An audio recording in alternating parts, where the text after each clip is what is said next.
6 bukti nyata Indonesia merupakan negara terkaya di dunia. Silahkan share.com. Dalam sebuah semboyan dikatakan jika Indonesia adalah negara yang gemah ripah loh jinawi. Jika diartikan Indonesia adalah negara kaya yang tak terhitung jumlahnya.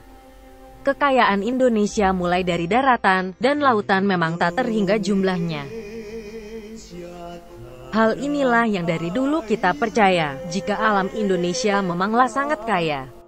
Namun ironisnya, kekayaan alam yang begitu banyaknya tidak bisa memberikan manfaat dan kehidupan sejahtera bagi bangsa Indonesia. Dalam kenyataannya semua kekayaan yang Indonesia punya malah dicuri dan membuat sejahtera negara lain seakan menjadi tamu di rumah sendiri. Kekayaan Indonesia dengan mudahnya dicomot oleh negara lain yang tidak ada hubungan darah dengan bangsa Indonesia. Padahal jika dikelola dan dimanfaatkan oleh tuan rumah sendiri, bukan tak mungkin kita akan hidup sejahtera.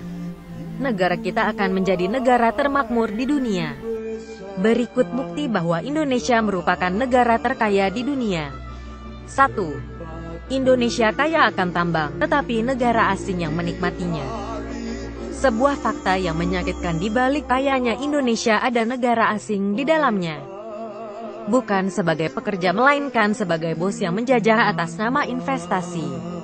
Lantas apa yang didapatkan Indonesia? Bisa dilihat bagaimana nasib mereka yang ada di sekitar tambang, tak banyak yang berubah. Tanah kaya di negeri pertiwi ini malah dinikmati oleh bangsa asing yang serakah. Padahal jika dikelola dengan bijak oleh tangan asli bangsa Indonesia, bukan tak mungkin kekayaan tambang seperti minyak bumi, emas, bauksit, batu bara, besi, timah, tembaga, nikel, marmer, mangan, aspal, belerang, dan tambang lainnya bisa membuat Indonesia menjadi lebih maju dan rakyat sejahtera. Khusus emas sendiri, tambang yang berada di Papua adalah salah satu tambang emas terbesar di dunia. Di tahun 2011, produksi emas tersebut sudah mencapai 1.440 juta troy ounces. Sementara cadangannya berada di angka 29,8 juta troy ounces.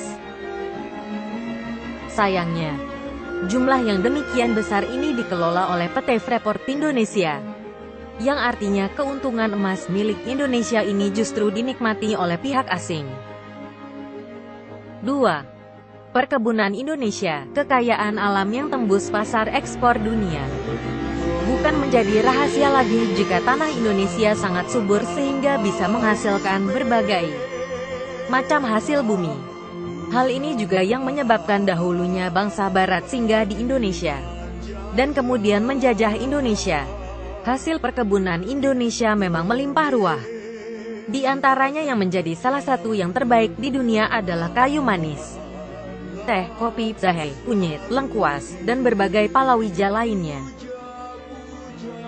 Berbicara tentang kopi, Indonesia juga dikenal sebagai salah satu penghasil kopi terbaik di dunia. Sampai saat ini, satu-satunya negara yang mampu memproduksi kopi luwak adalah Indonesia. Kopi Indonesia dikenal dengan rasanya yang mantap, legit, dengan aroma kacang-kacangan seperti kopi Papua, aroma jeruk seperti kopi Bali, ada juga yang sedikit berasa jambu merah. Kebanyakan kopi-kopi Indonesia diekspor petani kopi menuju Amerika dan Eropa karena permintaan yang tinggi dari negara-negara tersebut. 3. Buah-buahan, produk lokal yang tak kenal musimnya. Kondisi geografis Indonesia menjadi salah satu faktor mendukung terciptanya berbagai macam kekayaan buah yang ada di Indonesia. Sejauh ini, buah-buahan ini rata-rata dibagi pertumbuhannya dari ketinggian rendah, sedang, dan tinggi, termasuk yang di pegunungan. Adapun buah-buahan yang kini sudah masuk pasar ekspor adalah buah-buah tropis seperti salak, buah naga, nanas, mangga, rambutan, manggis, belimbing, dan pisang. Rasa yang khas dari buah-buah asal Indonesia yang berasal dari iklim tropis membuat pasar internasional tidak bisa mencari pilihan lain, selain dari buah-buah yang berasal dari Indonesia. 4. Pertanian. Hampir semua tanaman bisa tumbuh di tanah Indonesia. Bertani adalah profesi yang banyak digeluti oleh masyarakat Indonesia. Tak heran jika kemudian Indonesia pun dikenal sebagai negara agraris. Hal ini menjadikan bidang pertanian sangat mempengaruhi laju ekonomi negara, terutama untuk pemenuhan kebutuhan pangan. Hasil pertanian terbesar di Indonesia tentu saja tanaman padi karena sudah menjadi makanan pokok mayoritas penduduk Indonesia. Di bidang pertanian, Indonesia pernah mengalami era yang membanggakan karena berhasil swasembada beras. Masa ini terjadi di era Presiden Soeharto, di mana di tahun 1984 Indonesia berhasil memproduksi beras sebanyak 25,8 juta ton.